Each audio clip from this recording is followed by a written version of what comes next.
few expectations during this Lunch and Learn session. Let's just share. This is a safe space. Everything shared in here should remain in here. We do have a responsibility to get 14 of the square chairs back to the Matthias conference room. So if anyone can help with that after the session, that would be great. We expect laughing and crying.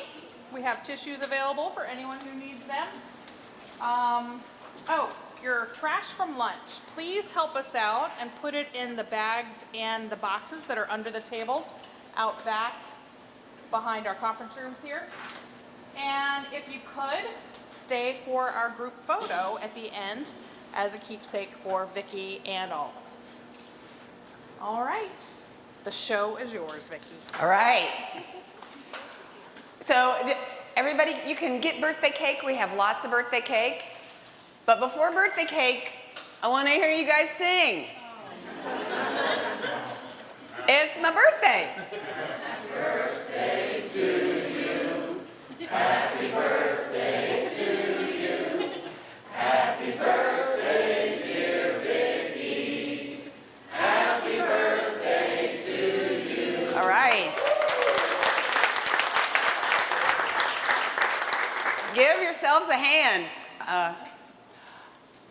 This is my story. Thank you guys so much for coming. I am overwhelmed at the response and touched. I have two goals. One, to end on time so that we can get the picture, and one, that I won't ugly cry.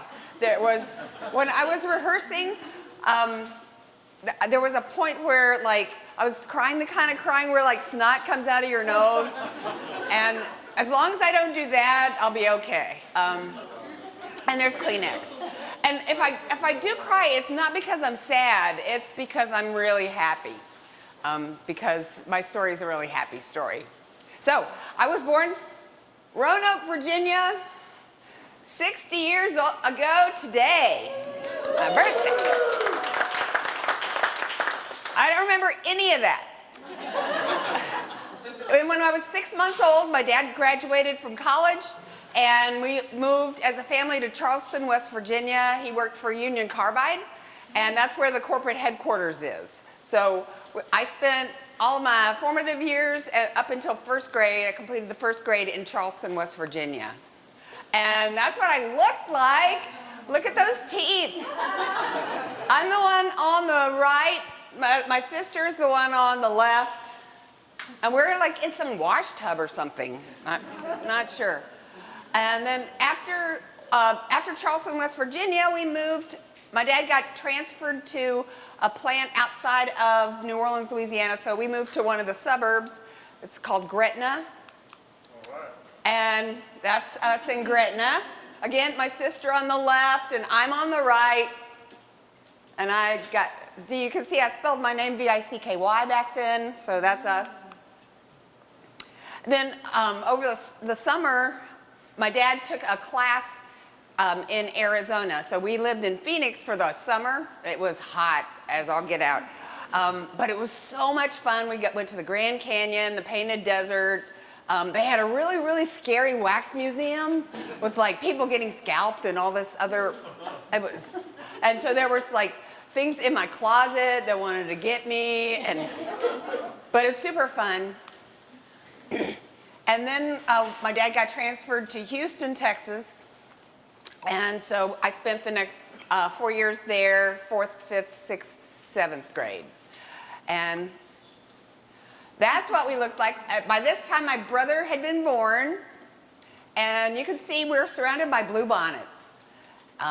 My brother's name is James Edward Brown II. But so that we wouldn't confuse him with my dad, we called him Ed. He let us call him Eddie at the time. That's going to stop soon. And this is a prophetic photograph. For Christmas, he got a drum, and I got a guitar this year in 1971. And I did grow up to be a guitar player, and he did grow up to be a professional drummer. And he is the drummer that's on my CD. So you'll get to take him home with you. All right, after Houston, we moved back to the corporate headquarters in Charleston, West Virginia. And And this is what the family looked like then. You can see I have braces. I don't want to smile. The tall one is my dad.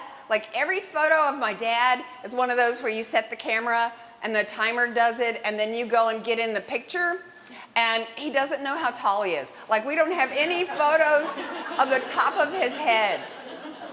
And that's my mom, and we have matching shirts. We were a fun family. My mom was really funny, and she was also a really good audience. If you told a joke, she would laugh, and she would also tell jokes. My dad told those dad jokes.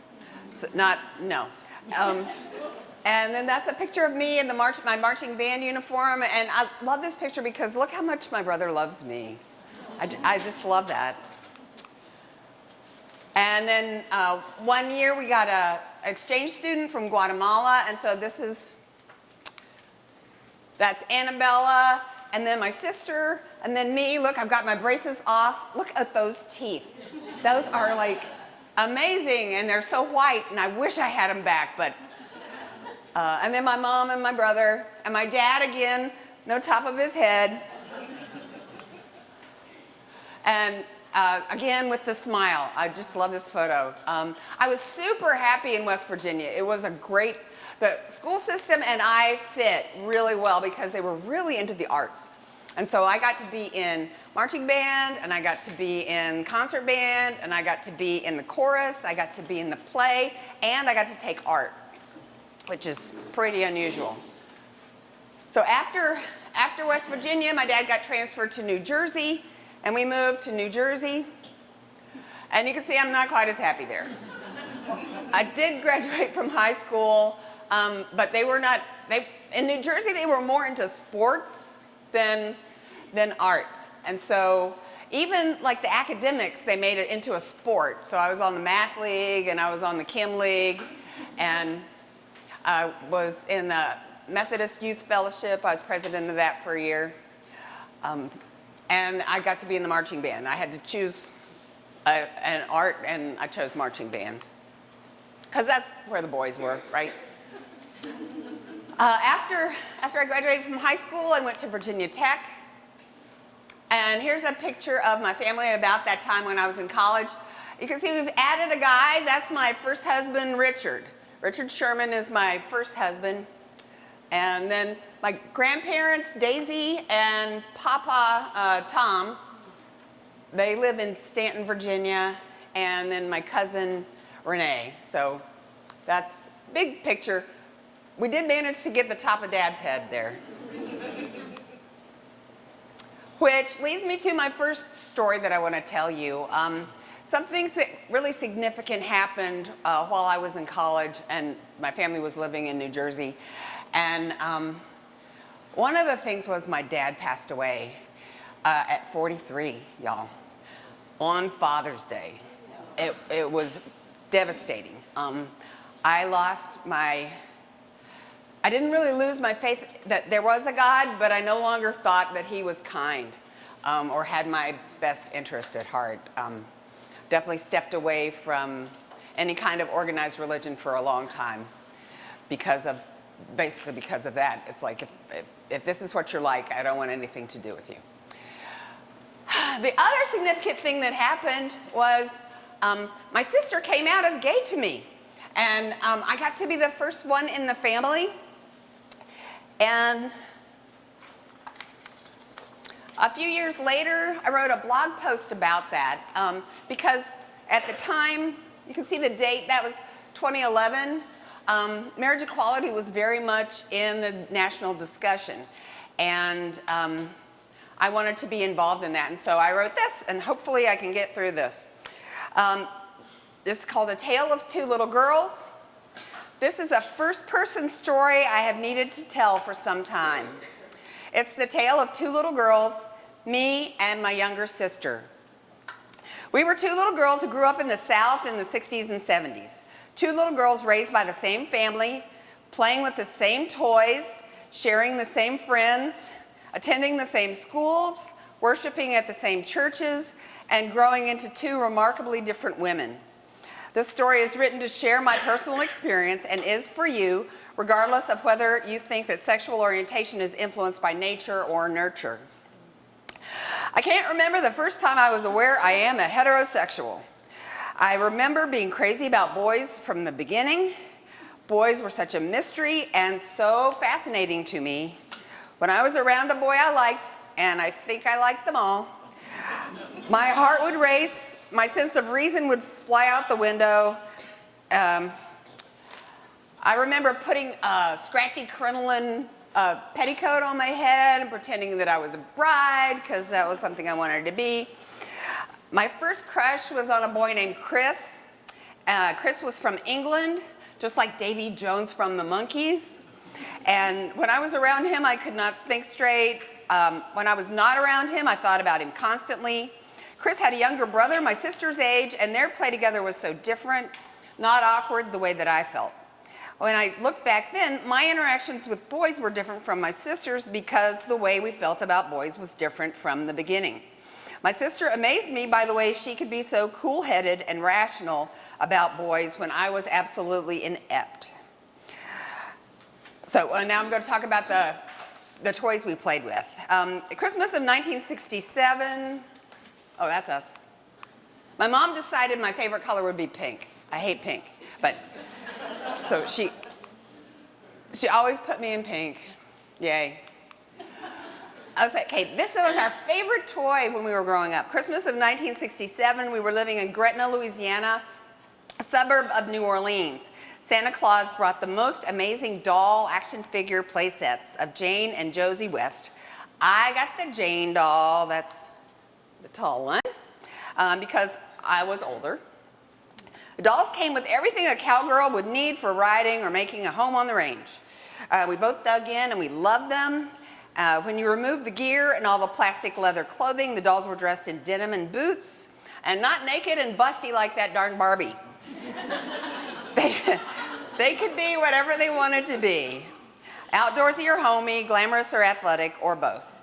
And that's exactly what these two little girls needed because we were both outdoorsy and homey, glamorous and athletic, just like the West girls. So, I got to be the first family member to whom my sister announced her special, her special secret. I remember she phrased it carefully as a question, not a statement. What if I told you I was gay? And my response was kind of neutral, like, well, that would be all right. Are you gay? And I remember what I was thinking wasn't what I said. What I was thinking was like totally narcissistic. I thought, oh man, I wanted to be the maid of honor. I wanted to be Aunt Vicky to her kids. My first response should have been to think about her and how difficult her life must have been up until that point in her future, and how difficult it must have been for her to tell me that secret. But we walked away. I don't remember if I hugged her, but we walked away feeling happy because we had shared this secret together, you know, because that's what sisters do. All right, there we go. Okay, so I was born this way. There is a piece of my own personal history. How I grew up to be a flaming heterosexual, despite growing up in a house where the same environment had produced different outcomes. I never made a conscious choice to be straight. I was boy crazy from birth. My sister was different from me from birth too. I was born this way. So that's a blog post that I wrote in response to the conversation about marriage equality. And I want you guys to know I was asked to leave my church because of that. I found another one. I found a better one. It's okay. So let's see. We're back, and I'm moving to Centerville, Virginia. My first husband and I had to find a place to live where we both had job offers. And we graduated in the early 80s. Engineering was booming. Engineering was definitely hiring. We had good grades. We had lots of offers, but pretty much Manassas, Virginia was the place where we both got a job offer, and we went to work for IBM. Not long after that, my husband decided he did not want to be married. He didn't want to be an engineer anymore. He didn't want to live in Virginia, and so he moved to California. And I heard from him one time after that. Fortunately, California is a place where you can get a cheap divorce. You can do it yourself. And so we didn't have any kids together. We didn't have any property together. And he sent me papers. I took them to an attorney. She's like, I can't charge you for this. All I'm doing is reading your papers. So she's like, give me $10. So I got a $10 divorce. And I was single for a long time. And then one day, I met this handsome stud there. That is my husband of almost 32 years, Viqui Dill. And in this picture, we are so happy. That's my friend Kim, my best friend Kim. My brother, by that time, he made us call him Ed. By that time, I was spelling my name with a Q, Vicky, Keith, then my husband's best friend Bill, and his favorite cousin Kevin. And, all right, so that was September of '87. My son was born December of '88. Do the math. It's okay, Grandma. Everything's good. And my son was born December of '88. And that's me looking extremely pregnant. Back in the day, your maternity clothes were just like a tent. So there's me in a tent. All right, this is a good time for me to talk about the places that I've worked. My first job, I did babysitting. A lot of you might have done that too. I was a lifeguard, and I also gave guitar lessons to kids. And then my first corporate job was when I was in college.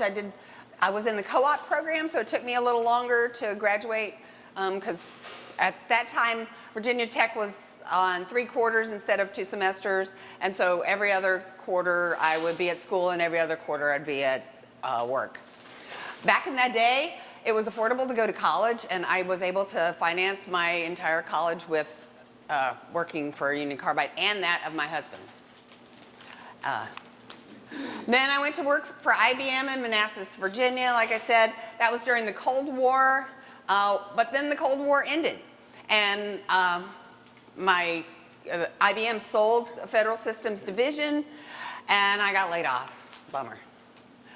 And so I was home for a while. My husband was starting up his own business, and so I worked for him for a while. I was his office manager. And then I wanted to get paid work. So a friend of mine was hiring software developers at a company called Coded Solutions. And he asked me if I wanted to try being a software developer. So I was that for a little while. I liked being a software developer, but I did not like being a contractor. I was being encouraged to lie to my clients, and that was not a good fit for me. So I started looking for other work. My neighbor, who was a technical writer, she worked for BMC Software, and she was hiring. And she said, hey, well, you want to do technical writing? Can you write? And so I gave her some writing samples, and I went to work for BMC Software. Was super happy there. Oh, hang on. And that was at the time of Y2K. You guys remember Y2K? So like the whole world, all around the planet, everybody pulled together. We had to change every database and every software system in the whole world. It was a huge effort, but you guys, we did it. On January 1st of the year 2000, everything still worked. And it's because we pulled together. It wasn't because it was a hoax, it was real. We ran tests, and those systems did not communicate until we fixed the bug. And this is why I am so hopeful for things like climate change, right? We've solved the Y2K problem because we all pulled together. We also, you guys remember how we used to have a hole in the ozone layer? Well, the ozone layer is back, right? We solved that also. Everybody around the world pulled together. So I am optimistic about the future of the world if we can all learn how to pull together. Anyway, Y2K came and went, and then there was a sort of a mini depression in the high-tech industry because they didn't need us to fix this bug anymore. And so I got laid off again. It always sucks, right? But it was good timing because my son was entering junior high school or middle school, and he was not doing well in elementary, and I knew he was not going to do well in middle school. He had really bad fight or flight, and so we decided that we would homeschool. Instead of me having income, we would homeschool. And so we did that for 2 years. And then when it was time for him to go to high school, we had broken the fight or flight, and he was doing well, and he wanted to go to high school. He was a little lonely being homeschooled. And so I couldn't find technical work in the Valley. I looked and looked, couldn't find technical work in the Valley. So I went to a temp agency, and a friend of mine was working there, and she gave me a temp job at Wells Fargo. They did end up hiring me. I did work for Wells Fargo for a while. It's a great company. But I continued to look for technical work. And so my resume was up on a bunch of sites. One day, a recruiter called me and said, I have this opening for a technical writer in Chantilly, Virginia. Are you interested? And I was definitely interested because it was a big raise. I thought I could do the over-the-mountain commute. And so I went to work for Oberthur Card Systems. And it turned out I could not do that over-the-mountain commute. I continued to look for work in the Valley. American Woodmark had an opening, and I interviewed for it, and I didn't get the job. And then a couple of months later, American Woodmark had an opening, and I interviewed for it, and they hired Tiffany. Good decision. And so I was disappointed again, but I continued to drive over the mountain. It's a beautiful drive until there's snow, right? And then it's ugly. So, and then one day, out of the blue, Greg Weigel back there called me and said, would you like to interview? We have an opening. And I said, Greg, don't do this to me. I can't take it. So he said, we're only interviewing one person. The rules say I have to interview you. We can do it as dinner instead of an interview if you like. And so I said, okay. Came, had the interview, did hire on with American Woodmark. Rest is history. I've been happy ever since. I love working here. All right, so that's the first half, kind of like the where have I been half of the story. Now I have a subject I really want to talk to you guys about because it's very taboo. So this is the icebreaker. Who is this woman? That is Hillary Clinton. Very good. How about this woman? Beyonce. That's Queen Bee. Good for her. All right, how about this one? Sandra Bullock, yeah. And how about this gal? That's me. Yeah, that's right. Viqui Lynn Brown Sherman Dill. That's me. All right, so what do these four women have in common?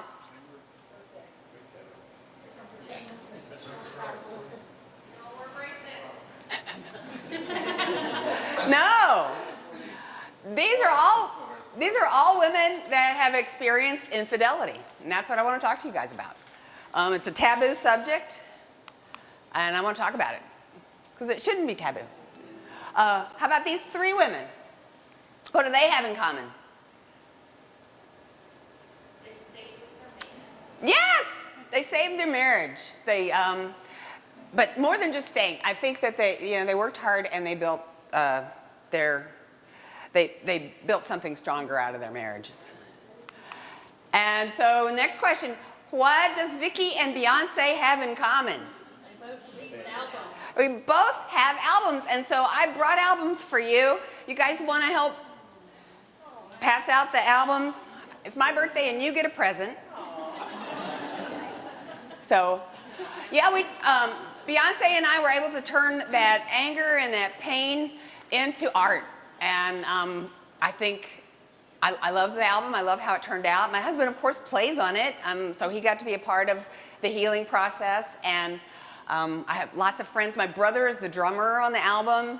It's a really good album. I'm really proud of it. So this comes to the second letter to myself. Letter to myself in 1987. Hi, honey. It's yourself 25 years in the future. I'm writing you this letter on your wedding day to let you know that everything is going to be all right. I know you're confused and I know you're scared. And I want to tell you a few things that will help you have courage in the coming days. First of all, I gotta tell you, girl, you are rocking that dress. And your hair looks perfect today. And when I think about how you could go braless in that backless dress, I am so envious.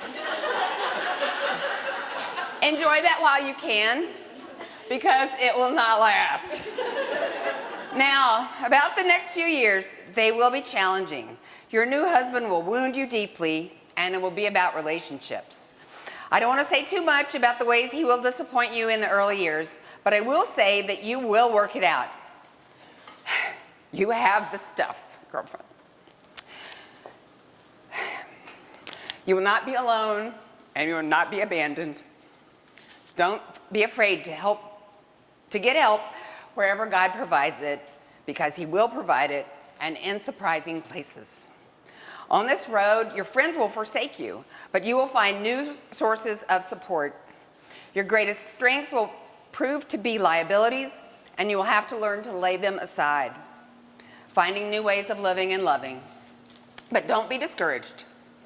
You'll find everything you need just at the right time. So hang in there, it will all be worth it.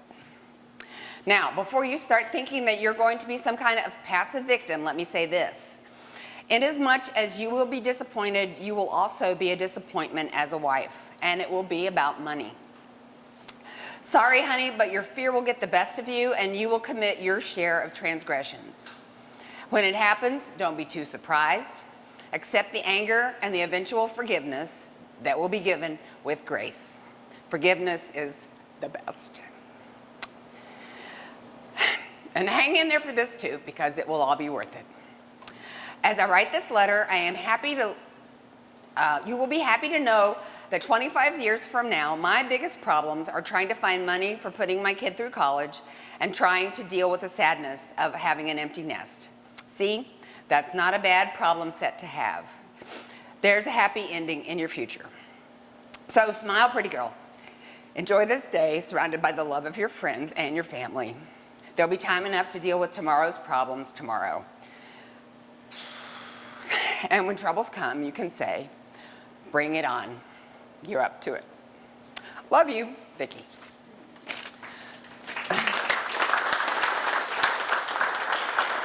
Thanks. So that's a letter that I wrote as a blog post to myself. And it talks about help coming. I did not find help, help found me, and in surprising places. My son was in daycare, and I was pretty good friends with the daycare provider. Her name was Christy. And I was telling her a little bit about my story, and she said, you know, I can really relate to that. My marriage had trouble too, and I have found hope and help in a program called Al-Anon. Would you like to come with me to a meeting tonight? And Christy also had teenagers at home, so I had babysitters that I could get. It was like the God-size, just perfect storm of all good things. And through Al-Anon, I met a woman named Missy. And you know, as I was meeting people in Al-Anon, I would let them know I worked for IBM, and they said, well, you must know Missy. And I said, no, but I'd like to meet her. So turns out Missy was the plant nurse at the plant where I worked. And so I could, on paid time, go and have counseling from Missy right at work, didn't have to get a babysitter. I mean, didn't have to pay for it. It was another perfect storm of blessing, just at the right time, exactly where I needed it. Another thing that we did, let me talk about Missy too. Missy was like Christian on steroids. She was charismatic, and so she taught, I learned how to speak in tongues, and I was really in touch. My higher power at the time was the Holy Spirit. I listened to nothing but Christian radio at the time. And I was just deep into it because I needed big, bad, higher power because I felt that I had a big, bad enemy. And by enemy, I don't mean my husband. I mean like loneliness and isolation and those kinds of things. So that was Missy. Now, the third thing that was awesome, meds for everyone. Everyone in my house went on some kind of meds, right? So, I mean, my son was already on them. And my husband and I went on antidepressants. I realized that I needed antidepressants because I was so sad, angry, stuck in the depression that I was starting to think about suicide. And when that happened, I was like, oh, this needs to stop. I need to, I think this is manageable. Let's do something about this. And so we did make appointments, and we all got on meds, and it was awesome. So if you need them, get them. They're awesome. All right, and then this one is a little bit racy. I realized that my husband's love tank was very empty. And his love language is touch, right? So we began to schedule dates. Do you know what I mean by dates? Okay, so as the mom of a preschooler, you don't have a whole lot of time, and you definitely don't want to be doing something just another job during that free time, right? I used to make a joke, when I have free time, I would be like, oh boy, I can take a dump all by myself, And yeah, so like if, let's say my husband wanted to have a date on a Wednesday, I had the freedom to say no because we had a date scheduled for later on. And that way he didn't have to feel like, oh, this is my only chance ever. I'm never gonna get it ever again. No, just go away right now, right? And come back when our date time is scheduled. And that really worked for us. I would recommend that you try that because it worked for us. All right, and this comes to the last letter that I wrote to myself. This is a letter to myself in 1997. Hi, honey, it's yourself 18 years in the future. I'm writing you this letter on your son's 9th birthday to let you know that everything is going to be all right and to show you a picture. So there's the picture. It's like a momentous day in our lives. Look what happens 18 years from today. Your baby boy is a Virginia Tech grad. Can you believe it? I know right now you can't believe it. Things are not going well on the motherhood front. Your biggest fear right now is that the grad in the photo is headed for trouble, real trouble. Your days are busy chasing interventions, therapies, special diets, and programs that may turn things around. You have no dreams of graduation. You have dreams of avoiding jail. Life is scary right now. But look how far you've come already. Since the first diagnosis of autism at age 3, your baby has learned to talk, read, write, and tolerate new situations. He's going to move on and make the honor roll soon. He will eventually break out of the fight or flight reaction and learn to manage his stress well enough to really enjoy high school. His college essay will make you cry. As you see in the photo, he's going to be a Virginia Tech graduate, just like the grandfather for whom he was named. So hang in there, Mama. Trust your gut. You have this stuff. Love you, Viqui. So that's my second letter to myself. Because there was a time when my son was in elementary school. It was very, very dark. My first fear was that he was going to an institution, and that didn't happen, yay. And then my second fear was that he was going to go to jail, and that didn't happen, yay. And so all my worst fears, I think my husband's fears come true. He's still living at home. I like it though. Yeah. All right. So my husband one day decided he wanted to be able to hunt deer in his pajamas. You can't do that in Centerville, right? So we started looking, we put our own house on the market, and we started looking at homes out here in the valley. And we did find a really nice one. We bought it because it had a great porch, and you could have a good concert on the porch. It also has a walkout basement, so you can have rehearsal and like pull your truck right up to the door and load your equipment. So we live now in Winchester, Virginia, and we're very happy there. And so that's pretty much my story. Which brings us, we have time for a photo, yay. Brings me to the unwritten letter. If I wrote a letter today to myself back then, what would I say? And I would say, you're going to have great happiness. You're going to have a marriage that's almost 32 years. You are going to have a family band. You guys know we played at Apple Blossom on the big stage this year and last year. You're going to get professional recognition. STC will make you a fellow. This is the dress I bought for the ceremony for STC, and it has pockets, y'all. This is the greatest dress. Whoops. Apparently I'm pushing buttons. And I get paid to do this very thing, like right here. I have a really great job. I work with you guys. You're so smart. You let me hang out with you. You tell me your stories. You listen to my story. I mean, life is really good. Oh, bummer. You're going to have great sadness.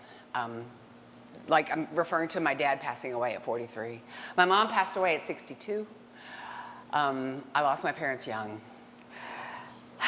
My divorce was, the first divorce was awful. Second divorce was awful.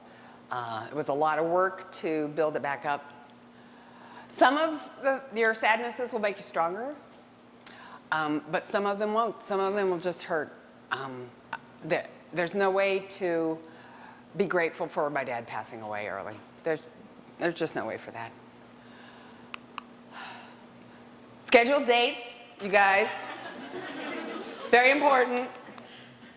Do what you're passionate about. You know, in your 20s and 30s, you're kind of trying out new things. When you get to be in your 40s, 50s, and now 60s, you kind of know what you're good at. You know what you like to do. And do those things. Somebody else will be passionate about the things that you don't like to do. Like, I like to make music. I don't like to babysit. So like in my church, I'm in the praise band and not in the nursery team, right?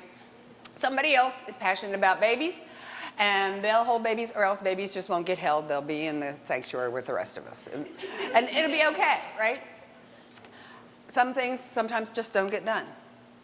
Write letters, you guys.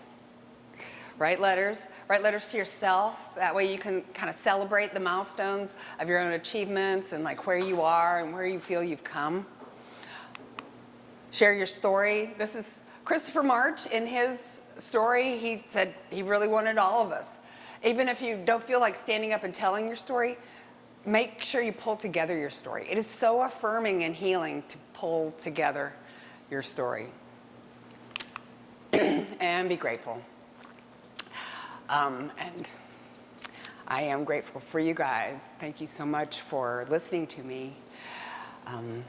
Thank you for coming. Thank you for signing up. We do need more speakers, so thank you for thinking about being a speaker. I want a photo. I want it. I want a photo. So it's a relatively nice day. Let's go outside. We'll take a photo out there. How long have you worked here? How long have you worked here? Oh, okay.